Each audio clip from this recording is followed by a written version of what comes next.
Je m'appelle Marjolaine Etienne, je viens de la communauté de Mashtoyats, je suis de la nation Innu.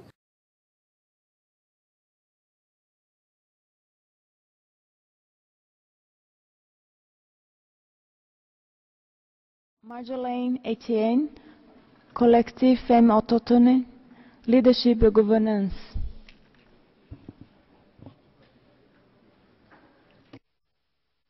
Bonjour à vous tous. Madame la Présidente, merci de m'accorder la parole. Je m'appelle Marjolaine Etienne de la nation Innu Canada. Je profite de cette occasion de remercier le Haut Commissariat des droits de l'homme et le Fonds de contribution volontaire des Nations unies qui m'ont permis d'être présente au mécanisme d'experts des peuples autochtones en tant que boursière. Je représente le collectif Femmes autochtones Leadership et Gouvernance, une initiative constructive et valorisante pour permettre la reconnaissance et mettre en valeur le leadership des femmes autochtones du Canada.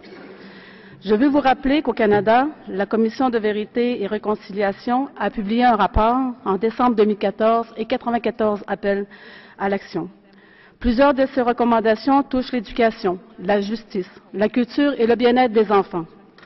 Un appel à l'action dans le secteur de la justice numéro 41 recommande au gouvernement du Canada d'établir une commission d'enquête sur la victimisation des femmes et des filles autochtones et sur les moyens de remédier à ce fléau.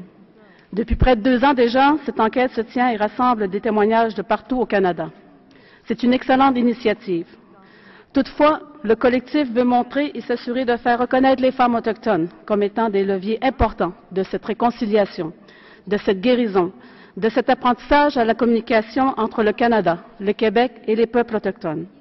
Nous misons sur une approche de développement durable, sur les savoirs, les expériences des femmes autochtones qui occupent ou ont occupé des postes de responsabilité ou de décision, gestionnaires ou des postes électifs, pour aider les sociétés québécoises et canadiennes à comprendre les impacts des gestes du passé et ainsi créer des ponts entre les deux cultures. Nous recommandons de réaliser une étude qui permet de connaître les meilleures pratiques canadiennes sur la réconciliation tout en tenant compte de l'analyse des rapports genre, et ce, selon la Déclaration des Nations unies sur les droits des peuples autochtones, articles 2 et 3. Merci.